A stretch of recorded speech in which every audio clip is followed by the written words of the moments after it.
You owe me, Grandpa. That's what my granddaughter said when she asked me for $90,000 for her honeymoon. Just 2 weeks earlier, she had laughed while uninviting me from the wedding. Too old for the vibe. Poor soul. She never saw my answer coming. Before we go on, make sure to subscribe to the channel to help us grow, and tell us in the comments where you're watching from. My name is Calvin Brooks.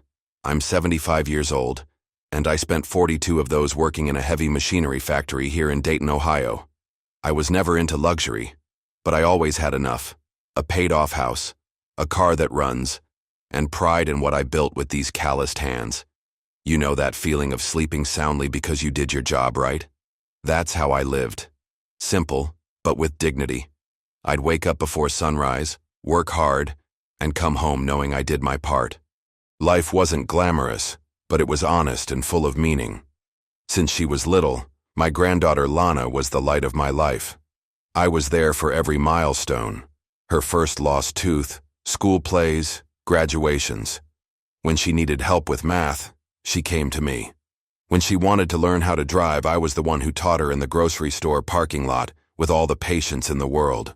You ever notice how being a grandparent is so different from being a parent? You get all the joy without the pressure. It was pure love, no complications. I saw in her the continuation of our family, the reason behind all those years of hard work. Over the years, I helped with her education, her first car, her apartment down payment. I never asked for thanks. Seeing her smile when she achieved something was enough. I believe that's how family works. You take care of the ones you love, no receipts needed. Was I naive? Maybe. But it was genuine. Every dollar I gave was an investment in her future, not a loan. Every sacrifice I made was for her well-being, and I slept peacefully knowing I was doing the right thing. After all, what good is money if not to help the ones we love? I always believed that bonds are built through small everyday gestures, that respect comes naturally when you treat people well. That family is about showing up for the important moments, sharing the joy and the struggles. I looked at Lana and saw a smart, determined young woman full of dreams. Someone who'd carry on the values I tried to teach my whole life. Honest work, keeping your word, gratitude for the little things. Those were the pillars of how I was raised, and I was sure she had learned those lessons from me. The house was always filled with photos of her, from when she was a baby to her college graduation. My wife, God rest her soul, used to say I was a softie when it came to our granddaughter. And she was right. I really was. Lana could ask for anything and I'd find a way to make it happen. Not out of obligation, but out of pure, simple love. You know that feeling? When you look at someone and your chest fills with pride? That's how I felt every time I talked about my granddaughter to my friends. She was my little princess. At least, that's what I thought back then. When Lana announced her engagement, I was the first to offer help. Anything you two need, just let me know, sweetheart. She smiled politely, but it wasn't that warm smile I was used to. It felt more formal, like she was talking to a distant neighbor. Zach, the fiancé, greeted me with a weak handshake and quickly got distracted by his phone. I felt like I was interrupting a conversation, even though I was technically welcome, but I figured it was just nerves. How naive of me. As time went by, I was gradually left out of the wedding planning. When I asked about the preparations, she gave vague answers. Everything's going fine, Grandpa, don't worry. Meetings with vendors happened without me knowing. All the big decisions were being made in WhatsApp groups I wasn't part of. I tried to convince myself it was normal, that young people have their own way of doing things, that maybe I really was too old-fashioned to understand the modern details of a wedding. Diane, my daughter, would always try to reassure me whenever I mentioned feeling left out. She'd say things like, "It's just young people stuff, Dad. Don't take it personally." Or, "You know how independent Lana is. She's always been like that." But I knew my granddaughter. She was never too independent when she needed financial help, when she wanted a new car, when she needed help with her apartment, when she asked for that expensive event planning course. In those moments, her independence vanished like fog in the morning sun. The pattern was becoming clear. For months, I watched the wedding plans unfold from a distance. I saw the photos on her Instagram, dress fittings, cake tastings, flower choices. all shared with thousands of followers, while I found out alongside strangers on the internet. When I liked her posts, she stopped responding. When I left a kind comment, she'd reply with a dry, "Thanks." It felt like getting scraps of attention from someone I had raised with so much love, like dying of thirst and only getting a single drop of water. But you settle for it, because even a drop is better than nothing. Then one day, through Diane herself, I found out the wedding had a set date, a venue, everything already planned. And when I asked about my invitation, my daughter gave me a strange look and said, "Dad, Lana hasn't told you yet?" In that moment, a chill ran up my spine. It felt like the ground disappeared beneath me. I realized I wasn't just being forgotten. I was being deliberately excluded. And the worst part? I had no idea that this was only the beginning. 2 weeks after the wedding, I got an email from Lana with a spreadsheet attached. Subject line, "Contribution to wedding expenses."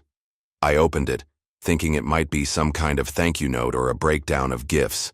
But when I saw the contents, my blood pressure shot up. There it was, a detailed list: ceremony, reception, honeymoon, decor. Total, $90,000. And at the bottom, a line that froze my blood. Grandfather's expected contribution, $90,000. No request, no explanation, just a cold, calculated assumption that I'd foot the entire bill. I sat in my chair for a good 10 minutes just staring at the screen. I couldn't even process what I was seeing. My gold-digging granddaughter had cut me out of her own wedding for being too old, but now expected me to pay for the whole thing. The cynicism was heartbreaking. She didn't want me there for the joy. She just wanted my money to fund it. How could someone be this calculating? How do you turn a lifetime of family love into a billing statement? And yet, that's exactly what I was looking at. I scrolled down and saw more details. Resort in Tuscany, $45,000. Private romantic dinner, $8,000. Wine country excursions, $12,000. Each item more extravagant than the last. These were amounts that represented years of my retirement, being treated like pocket change. Not a single explanation, no context, no please, just a demand. Plain and simple. As if I owed a debt I never signed up for. As if paying for their honeymoon was somehow my natural duty. As if 40 years of hard work existed just to fund her whims. I printed the email and flipped through the pages, trying to figure out where I went so wrong raising this girl. When did she start seeing me as a walking ATM? When did love turn into this kind of blatant financial abuse? I thought about all the years I'd devoted to her, all the times I gave up things for myself to give her something better. And now here I was, treated like an anonymous sponsor who didn't even deserve to be at the event. The irony was brutal. I wasn't good enough for the party, but my money was perfect for paying for it. I looked around my living room, full of photos of her as a child. Lana at 5, smiling in my arms. Lana at 10, proud of the bike I gave her for her birthday. Lana at 18, crying with joy when I helped with her college tuition. In every single photo, I was there. Present, caring, loving. But now she had reduced me to this, a money source she could tap remotely. I didn't feel angry right away. What I felt was deep sadness. The kind that sits heavy on your chest and makes you question everything. A disappointment deeper than any scream or argument. That was the moment something changed inside me. It wasn't a dramatic outburst or a sudden wave of rage. It was quiet, deep, like a key slowly turning into the right position. I realized I had spent years being too generous, too available, too understanding. And that generosity had created a monster who saw me only as a means to an end. It was time to protect myself. Time to set the boundaries I should have set a long time ago. That moment marked the end of my innocence. I closed the laptop and took a deep breath. I wasn't going to reply right away. I wasn't going to act on impulse or emotion. But one thing was certain. This would be the last time anyone in my family treated me like a personal bank. The last time I let my love be mistaken for obligation. Lana wanted a response. She was going to get one. Just not the one she was expecting. And when it came, she'd find out that underestimating a 75-year-old man might be the biggest mistake of her life. The next day, I called Elliot Crane, my longtime friend and retired attorney. I'd known Elliot since our days at the factory. He used to represent the union whenever we had labor disputes. A man of integrity, straightforward, never one for small talk. "Calvin, from your tone, this doesn't sound like a coffee chat," he said as soon as he picked up. I explained the whole situation, from being excluded from the wedding to the invoice spreadsheet. Elliot went quiet for a moment, then sighed. "My friend, sounds like you were treated like a grandfather betrayed by his own family. What a shame." That word, betrayed, echoed in my head for hours. I scheduled a meeting with Elliot for the next morning. I showed up at his office with all the documents neatly organized, bank statements, proof of transfers to Lana over the years, email copies, even photos of the expensive gifts I'd given her. Elliot flipped through everything with the focus of someone who'd seen plenty of family disrespect in his career. "Calvin, you've got over $50,000 in support here just from the past 5 years, he said, adjusting his glasses. "And now they want another 90 grand like it's your duty." Seeing it all on paper made the numbers hit even harder. I asked him to review my will, but told him there was no rush. Elliot opened the document on his computer, and we started going through each clause, each beneficiary. "Are you thinking about making changes?" he asked, noticing my pensive look. "I'm evaluating a few things," I answered carefully. I didn't want to reveal too much, not even to him. It was too early for any final decisions. But one thing was clear. I needed to understand exactly what was in my control, what my options were, what resources I had. Elliot took a few notes. "I'll pull everything together for you to review calmly." Over the next few days, I began gathering everything I'd done to help Lana throughout her life. Receipts, bank transfers, proof of support. Not to throw it in her face, but to understand exactly where I lost the boundary, where love turned into exploitation, where generosity became expectation. I found receipts from 2018 when I paid 3 months' rent for her, transfers from 2020 for that event planning course, proof of her car down payment in 2021, $62,000 documented. And that was just the formal help, not even counting gifts, little extras, paid dinners. Elliot suggested I organize everything chronologically. "Calvin, it's important to have a clear picture of the timeline. When things are scattered, we miss the patterns." He was right. Laying it all out, it became obvious how the requests had grown over time, how my generosity had been tested, stretched, exploited. "You need to decide where your boundaries are going forward," he said, "and be ready for the consequences of that decision." Consequences. That word echoed in my head for days. During that week of reflection, Diane started texting me. At first, they were subtle. "Dad, Lana's waiting for your answer." Then they got more pushy. "You can't just leave her hanging like this." Eventually, they were almost threats. "If you don't help, you're going to cause a huge family problem." I read the messages and felt sorry for my daughter. She had become an accomplice to something she should have been condemning. But she chose the easier path, pressuring her father instead of teaching her daughter. I didn't respond to any of the messages. I still wasn't sure what I was going to do. The family pressure ramped up when I got a call from Lana herself. First time she'd called me in months. "Grandpa, did you get my email?" she asked sweetly, like she was asking about a cake recipe. "I got it," I replied flatly. "So, can you help me with it?" Her casual tone left me speechless. As if $90,000 were no big deal. As if I owed her that money. "I need to think," was all I could say. "Oh, okay. Just don't take too long, okay? We've got deadlines with the travel agency." And she hung up. Deadlines. Like I was just a vendor. The longest message from Diane came on a Thursday night. "Dad, this isn't just about money. It's about showing up. Lana feels abandoned after the wedding. She was hoping you'd take the initiative to help without her having to ask. If you keep this up, you're going to push everyone away. You'll end up alone." I read that message 5 times. Every word was loaded with emotional manipulation. Feels abandoned? I was the one excluded from the wedding. Take the initiative? $90,000 isn't initiative. It's extortion. End up alone? That was the final threat. Give in, or lose your family. I showed the message to Elliot the next day. He shook his head in disbelief. "Calvin, that's textbook emotional blackmail."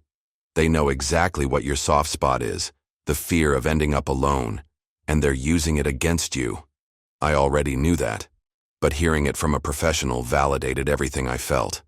What do you think I should do? I asked. I can't make that choice for you, Calvin. But I can tell you one thing. Whatever you decide, it has to come from a place of strength, not fear. He was right. I'd let fear guide my choices for too many years. I didn't respond to Diane right away. I needed to process everything slowly. I understood exactly what this meant. Either I gave in to the guilt trip, or I'd be punished with abandonment. It was an ultimatum disguised as concern, but for the first time in a long while, I wasn't afraid of that threat. What I felt was relief. Like the masks had finally come off, and I could clearly see what was really going on. Elliot noticed the change in me. You seem more at peace today. I am, I replied. I think I finally understand the game they've been playing. Elliot made a suggestion that intrigued me. Calvin, how about a face-to-face? A lunch. Everyone involved at the same table. That way you can speak directly. No room for misinterpretation. I liked the idea. It would be the perfect chance to give my answer in a calm, definitive way. But you need to be ready for any reaction, he warned, and be crystal clear about what you're going to say. I agreed. It was time to stop delaying and face this head-on. Let's set it up, I said, and you'll be there as a witness. Elliot nodded. Of course. And Calvin, whatever your decision is, I'll back you. The revenge they were about to witness wouldn't be yelling or drama. It would be something far more powerful: clarity, firmness, and real consequences. After 40 years at the factory, I'd learned that respect isn't something you ask for. It's something you earn. And dignity isn't something you negotiate. It's something you protect. They wanted an answer? They were going to get a full answer, just not the one they expected. And when the moment came, they'd find out that underestimating a 75-year-old man might just be the biggest mistake anyone could make. I invited Lana, Zach, and Diane for lunch at Rosso's Italian, our go-to restaurant downtown in Dayton. It was a place we'd known for years, with dark wooden tables and a quiet private area in the back. I called each of them individually, saying I just wanted to talk about some family matters we need to clear up. My tone was polite, even warm. Lana immediately assumed I'd given in. That's great, Grandpa. I knew you'd understand the situation. Diane let out a relieved sigh. Thank goodness, Dad. Let's work this out as a family. I scheduled it for Saturday at noon. Elliot Crane would arrive a few minutes later, just as we'd planned. I arrived right on time and picked a round table in the most private corner of the restaurant. Tony, the owner, had known me for decades and made sure we had total privacy. I ordered a coffee and waited, with 3 sealed envelopes beside me.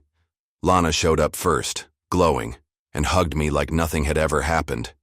Grandpa, how are you? You seemed a little distant these past few weeks. Zach followed, gave me that same weak handshake as always, and immediately got lost in his phone. Diane arrived last, kissed my forehead, and sat beside me. I've missed having lunch as a family. The level of cynicism in the room was staggering. The mood at first was surprisingly light. Lana shared photos of the honeymoon they were still planning, going on excitedly about vineyards in Tuscany and romantic dinners. Zach chimed in about how incredible this once-in-a-lifetime experience would be. Diane smiled, clearly relieved to see the family back together. It's so good to see you all like this, she said. This is what family's about, right? We talk things through, work it out, and move on. They really believed I'd called this lunch to hand over a check. Their innocence was almost touching. Almost. When the food arrived, Lana finally brought up the main topic. So, Grandpa, about that little help I asked for. Her voice was sweet, hopeful. I really need an answer soon because the travel agency is pressing us for deadlines. Zach nodded. Yeah, Calvin, they're pretty strict about the payment schedule, but we know it's going to be worth every penny. Diane gave my arm a gentle pat. I always told Lana she could count on her grandfather. You've always been generous with the family. Their words hung in the air like background music before a bomb goes off. That's when Elliot arrived, right on cue. Sorry I'm late, he said, greeting everyone politely. Lana frowned. Grandpa, Why is Mr. Elliot here? It's about the paperwork, I replied calmly. I thought it'd be best to have a lawyer present to make everything official. Diane's smile faltered slightly. Paperwork? What paperwork, Dad?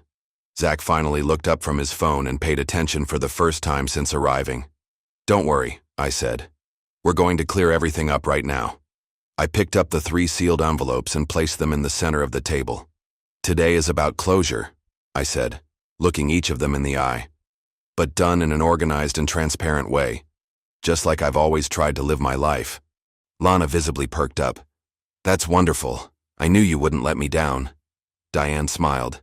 That's my dad, always thinking about family.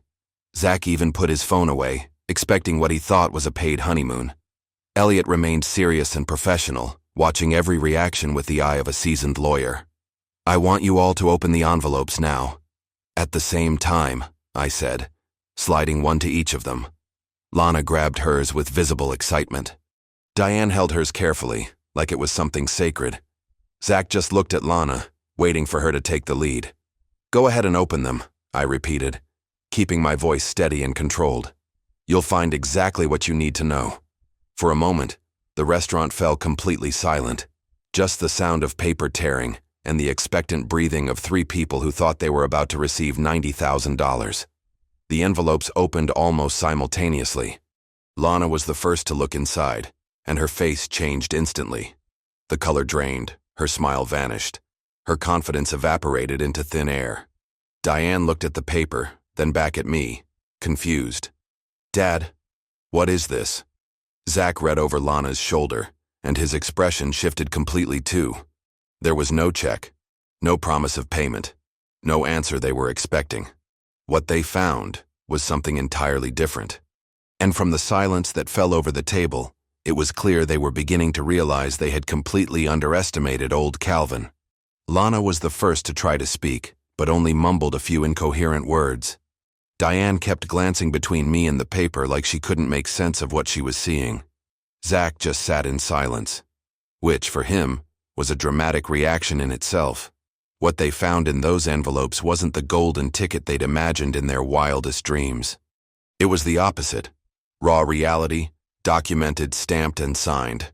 Elliot remained stone-faced, waiting for my next move, though I noticed a faint smile of approval at the corner of his mouth. Now that you've seen the documents, I said calmly, I think we can have a grown-up conversation about what really happened here. My voice was steady. No anger, no drama, just firm. You cut me out of the wedding because I was too old for the vibe. But now you expect my old money to be young enough to pay for your honeymoon. Lana tried to interrupt, but I raised my hand. No, now you listen. In 75 years, I've learned that respect is something you earn, not something you demand. And dignity is something you protect, not something you negotiate. The silence at the table was deafening. Lana stared at the papers like they were ticking time bombs. Diane had gone pale, clearly processing the full weight of what she'd just discovered. Zach seemed to finally understand that not only would Grandpa not be paying for the honeymoon of his dreams, the consequences of this situation were going to be far more serious than he ever imagined. Elliot remained professional, but I could tell he was impressed with how it was all playing out. The old man's revenge had officially begun, and this was just the beginning. Now, I said, shifting in my chair and locking eyes with each of them, let's talk about what happens next. The tone in my voice made it clear there was no more room for manipulation, guilt trips, or crocodile tears. The old Calvin, the one who always gave in to family pressure, was gone for good. In his place was a 75-year-old man who had finally realized his dignity was worth more than the approval of people who only came around when they needed money. And from the panic on their faces, they were starting to understand exactly what that meant. The envelope you received contains a copy of my new will, I said calmly, watching the shock spread across their faces. As you can see, some beneficiaries have been removed, others have been added. Lana stared at the paper like it was about to catch fire. Grandpa, what did you do? I did what I felt was necessary to protect my dignity, I replied with calm. The document was clear. The portion of the inheritance once assigned to Lana had been redirected to Dayton's technical scholarship program. Diane kept reading it over and over, trying to process. Dad, this can't be real. It's very real, I confirmed. And it was a carefully thought-out decision. Elliot spoke up for the first time. The will was officially filed this week. All changes are legal and cannot be reversed without Mr. Calvin's express consent. Zach finally found his voice. Calvin, this is extreme. Over a misunderstanding? A misunderstanding. That's how he saw a $90,000 invoice after excluding me from the wedding. I don't consider it a misunderstanding, I replied calmly. It was a clear sequence of choices that you made. Lana started crying, but they were tears of desperation, not regret. Grandpa, you can't do this to me. The second document, I continued, keeping my tone steady, is a complete record of every financial help I've given you, Lana, over the past 10 years. Elliot passed out extra copies. $62,000 all documented, every cent recorded, with dates and receipts. Diane looked at the numbers in disbelief. Dad, I didn't know it was that much. I know you didn't, I replied without blame. That's why I felt it was important to lay it all out transparently. Lana kept crying, now visibly confused. You're being cruel to me, Grandpa. I'm not being cruel, I said gently. I'm being clear about the facts. You excluded me from your wedding, saying I was too old. 2 weeks later, you asked me for $90,000 for your honeymoon. That made me reflect on a lot of things. Zach tried to explain. Calvin, it was just because space was limited. I understand, I replied. There was no room for me to attend, but apparently no limits when it came to my financial contributions. Diane tried to mediate. Dad, maybe we can talk more calmly at home. I'd rather we do it here, I replied politely, with total transparency. The third document brought even more silence. This one states that there will be no more financial support from me moving forward, I explained calmly. It's a decision I made for all of our benefit. Lana stopped crying and looked at me in disbelief. You're punishing me for wanting to be independent. It's not punishment, I clarified. It's simply the recognition that you really are independent, just as you've always said. Except, of course, when it came to financial support. My voice remained calm, just stating facts. Diane made one final attempt. Dad, please think about what this means for the family. I've thought long and hard, Diane, I replied. And I realized our family dynamic hasn't been healthy. I became just a source of money, not a respected family member. Elliot nodded subtly, approving of my steady posture. Lana turned to Diane. Mom, he can't do this. Diane was rereading the document on financial abuse within families, slowly beginning to understand the situation she had unknowingly helped create. Zach tried a more conciliatory tone. Calvin, I know we made mistakes. Can't we find some kind of middle ground? For months I tried to find that middle ground, I replied patiently. But I realized I was being too understanding with situations that called for more firmness on my part. Lana shifted between sadness and confusion. Grandpa, I love you. You know I love you. I know you believe that, I said gently. But love and respect go hand in hand. And excluding me from your wedding was not a sign of respect, Lana. The atmosphere in the restaurant was tense but not hostile. Other customers began to notice our table, despite Tony's best efforts to keep things discreet. Lana made a desperate attempt. What if I invited you to a special dinner, to make it up to you? I appreciate the offer, I replied politely. But this isn't about making things up. It's about setting healthy boundaries.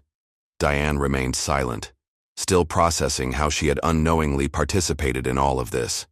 Zach finally put his phone away, realizing how serious things really were. You've all helped me understand something important, I said, adjusting my seat. Sometimes loving someone means setting clear boundaries. It means not accepting behavior that's unhealthy for anyone involved. Elliot remained professional, quietly organizing the documents. Lana tried to reach out. Grandpa, can we talk privately? What needed to be said has already been said here, I replied gently. With full transparency, Diane whispered, Dad, this is going to change everything between us. I hope so, I confirmed. For the better. I stood up slowly, with no rush or drama. Lana, You told me I was too old for your wedding. Maybe you were right. I was too old to keep accepting certain things without questioning them. Elliot stood with me, matching my calm demeanor. On the way out, I turned to them one last time. I truly hope you have a prosperous and happy life. It just won't be funded by me. My tone was one of respectful closure, not angry rejection. In the parking lot, Elliot asked me, "How do you feel?" "At peace," I answered honestly. For the first time in a long while, I feel like I did what was right. For all of us. On the drive home, I reflected on how I'd managed to stay composed throughout the entire meeting. The entitled granddaughter I had raised would now have to learn about responsibility.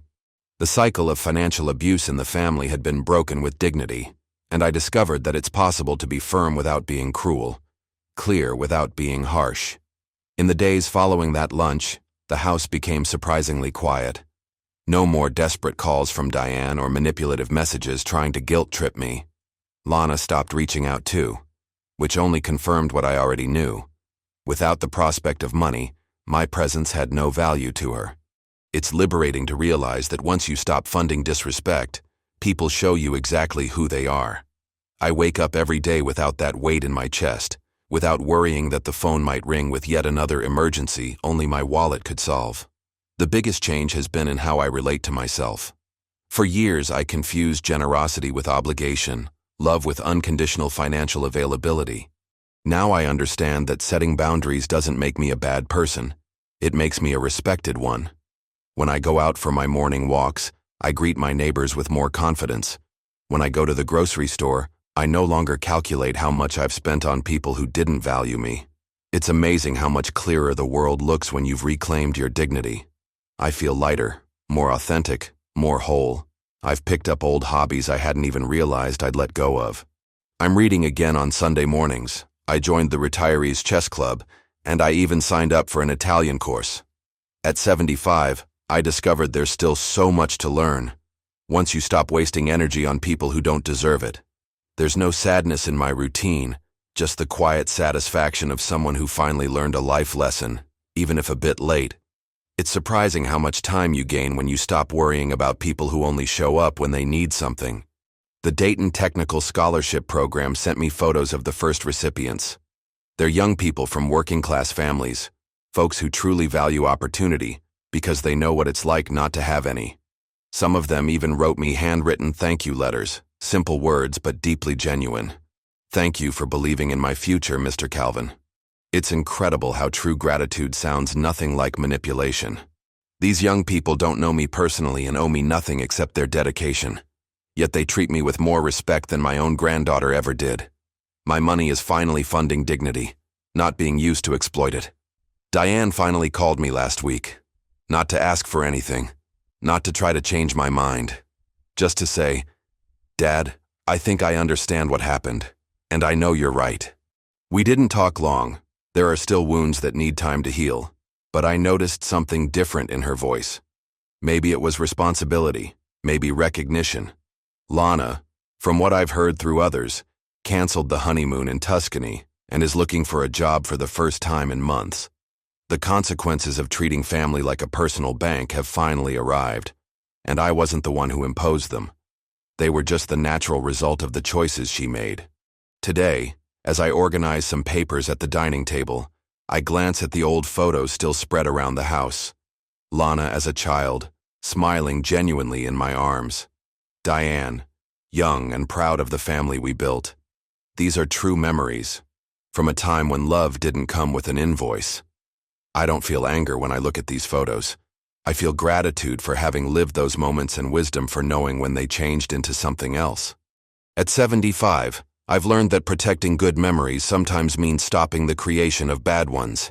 The old man's revenge they feared never existed. What happened was something far more powerful. A man who finally learned to respect himself. If you enjoyed this story, please like this video, subscribe to the channel, and share your thoughts in the comments. To hear the next story, click the box on the right. Thanks for watching.